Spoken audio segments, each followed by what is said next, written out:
tekeleza katika hayo ambayo sisi wenyewe tumeyatekeleza. Lameck Lawi wanamtangaza Simba lakini ni mchezaji wa Coastal Union. Of course, ni mambo ya kuchekesha sana katika dunia. Kwamba sisi tunaishi kwenye dunia gani?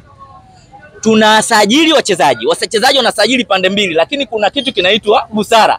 Kwenye kitu ambacho tumetengeneza sheria, lazima sheria zifuatwe. Obvious kwamba mimi najua kabisa kwamba Yanga kuna kitu anakisimamia. Sio wajinga kwamba ni kwa nini sisi tunahitaji point 3.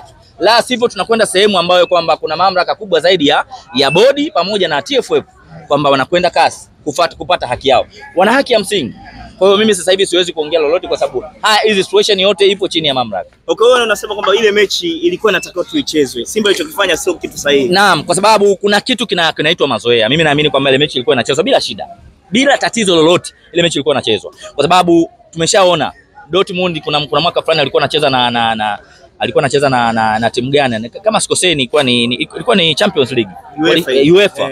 Walishambuliwa kwa mawe na mashabiki. Yaani kutiwa tu kutolewa kisaikolojia. Hata Manchester United na FC Bournemouth. Ilikuwa hiyo kutolewa kisaikolojia, lakini wakakosa kwenda kutrain.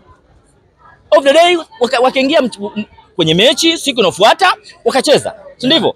Kwenye pitch ndo panaamua kila kitu. Kwa hiyo Simba walijaribu kufanya vile, wakajua kuna watu nyuma yao wanaweza kwenda kutumia lugha ambayo inaitwa kwamba busara ndio inayotumika sasa hivi. Busara wakati tumetengeneza kanuni na sheria.